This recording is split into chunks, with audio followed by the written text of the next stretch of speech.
You'll feel your hips warmed up by the end as well. And I have to use the adductors when this leg's on the ground to keep myself from getting pulled in. What's up guys, Josh Miller, and I'm here at elitefts. Today we're going through a loaded carry series that you can use as a warm-up, or you can increase the load and you can use this as a strength or conditioning movement. We'll start off with farmer's carry, just holding the dumbbells by the side, staying up tall.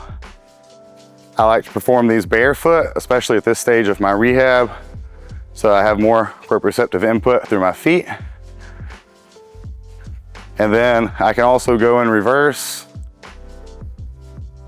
This helps with learning how to do movements again, going forward and reverse. And it also challenges the stabilizers differently. I'll go up to rack position next. This will challenge thoracic extension. And I'll do the same thing, forward and reverse.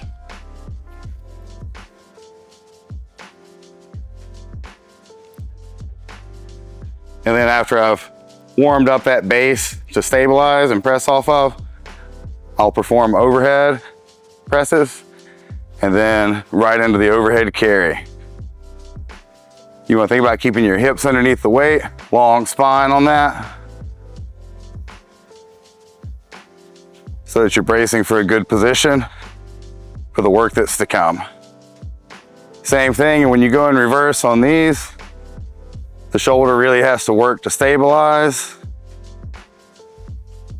So we're able to warm things up in a lot of planes at once. It's very efficient, dense training to warm up with.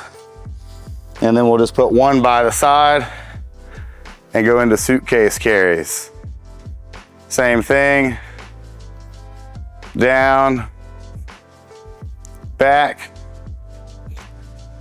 And with the suitcase carry, especially when you're performing it as a warm-up, it's helpful to feel everything if you change and set up the same. You really have to if it's heavy, but when you're trying to feel everything and lock in for a session, it's important too. You can do lots of other variations as well, but those four cover all the bases. After the carry series, we'll be going into some neck work. So I like to perform this with a regular band. It grips to my head well. If you have long flowing hair, it may not work for you like that, but you can put a hood up on a hoodie and it still works well. And I just put it around anything that's vertical like that, or if I'm going from a barbell that's in a rack, I'll choke it like this, so that it's going to be in the right plane for my head, not twisting my head, right? If I was to choke it like that, it'd be twisting me. So I'll throw it right over the top.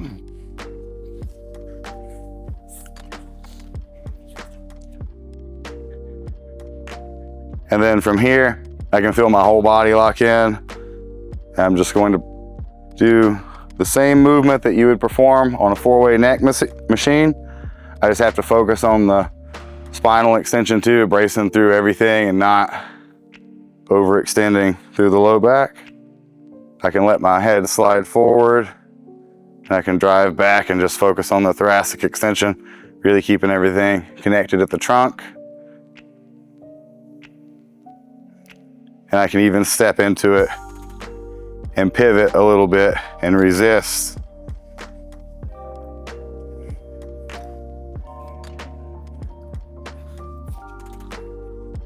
Turn to the side. You can either perform this like a normal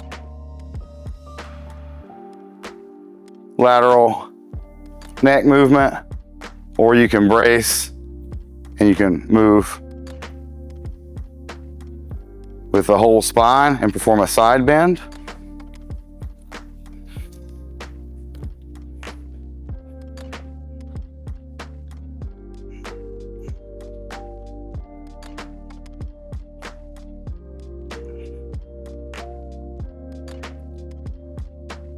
And when you're doing this, you'll feel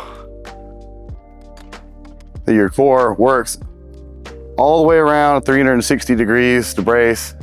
You want to think about being connected to the floor through your feet. And again, the same thing here. Just like a 4-way neck machine, except for performing it standing. Think about doing it with a standing plank the whole time. After that, we'll go into some neck marches. So then I'm just going to brace and I'll get my whole body integrated into it. You can speed the pace up here. And sometimes I'll do these for up to 60 seconds in each direction. So it ends up being 4 minutes of marching by the end as well. So that's a lot of time to think about cleaning up your movement.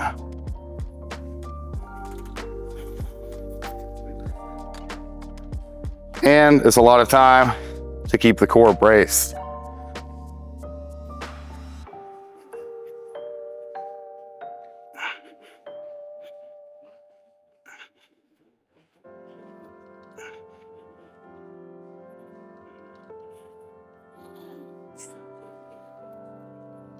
When I'm performing this on the side, I also have to utilize the glute medius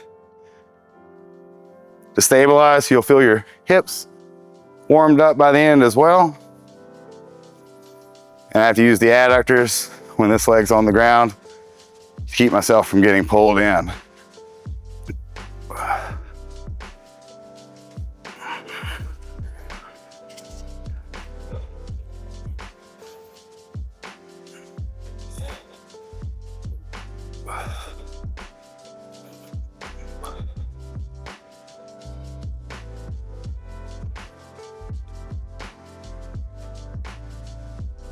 This is a great way to incorporate neck training.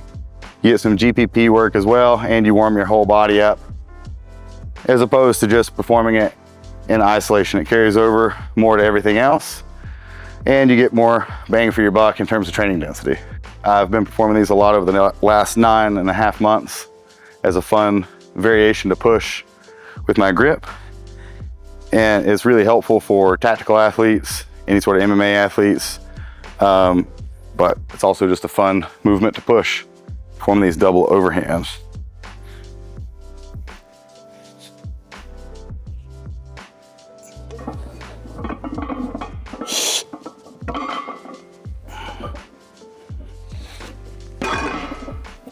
The axle bar is a great way to add extra grip work to any movement.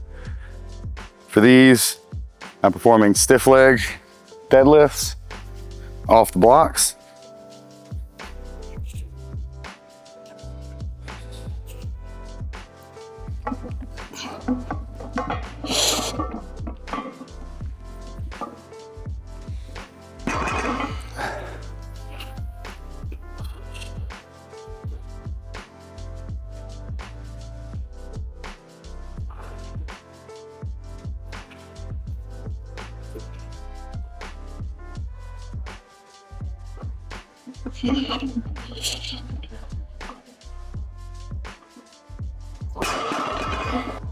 This movement is very similar to rolling tricep extensions. So I'll first show those. So when you lay back, you would think about bringing the head of the dumbbell to your shoulder, roll back, and then you're just throwing it straight up.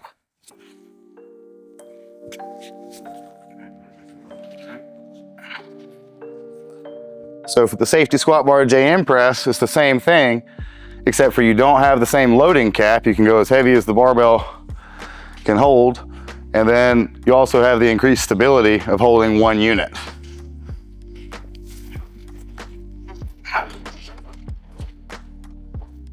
So you'll take the bar out,